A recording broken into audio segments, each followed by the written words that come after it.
I'm Galen Ettlin, joined this morning by Brenda Braxton. Hey, good morning, everybody. 台湾当局最近作为亚洲第一个同性恋婚姻的支持者，以前佛蒙特也是美国第一个。你觉得中国在这方面会有哪些做法来满足人们对爱的自由和需求？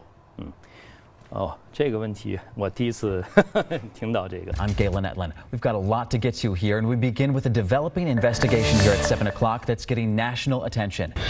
Hey, welcome back. From the tone deaf to the songbirds, karaoke is a great way to let loose. Galen, I can't believe that they were originally set to begin actually this week. Right, Ashley? As they say in Japan, gambaro, let's do this. Let's get to national headlines in your morning rush here. The state of Michigan has agreed to pay $600 million to the victims of the Flint water crisis. We know that Lake County has the state's lowest vaccination rate of 31% total population. Klamath County is also pretty low, 40%.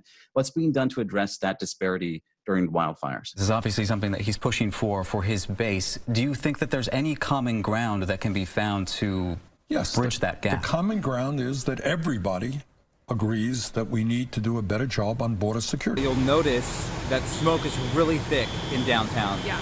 Diane, I saw your question asking how the fire started. Right now, we do not know. Now, the wildfires here in Oregon, Washington, and California have really brought climate change to the forefront as well. What's the progress on this effort so far? What are we waiting on? Making the case to the Biden administration. And it's shutting down a local road. And now tonight, the driver is accused of putting a child in danger. But what if I told you the expanded universe can be found through a drive through Highgate? Down this country road is the portal to the outer rim. We are taking your questions live in the comments today for our employment experts to help answer. And they called our Kristen Severance for help. She joins us with some answers about this. And Kristen, I can only imagine this must be so frustrating for them. Yes, Galen, so frustrating. But we do want to check back in with Rod Hill. More ice ahead, potentially. Where do you think there's a gap in knowledge of the public in your individual work in tackling this crisis? Now, we've seen a surge in advanced and early voting. Will that change how or when NBC calls the presidential race? Oh, it absolutely could. It was warm in the 40s. All the snow melted off my car. Perfect for you. Girl, I was here for it. College graduates? No, ma'am. No, unfortunately. Oh, did I get a ma'am? Did you get transported right back to Texas? Hurts a little bit sometimes. This weekend, and Celine, you even got your Disney song Wish. I sang a medley in Chinese.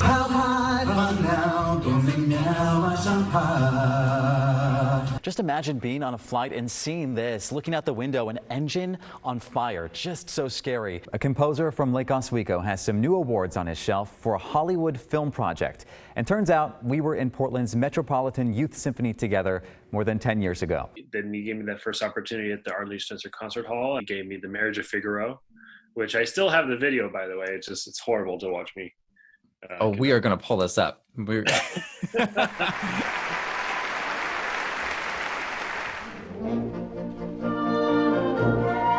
That was Stefan's first performance conducting for us. And yes, that's a very shaggy-haired Galen in the flute section. A little piece of Oregon creativity in the Wild West of Hollywood. As for the future, We got to get you that Grammy. We'll see.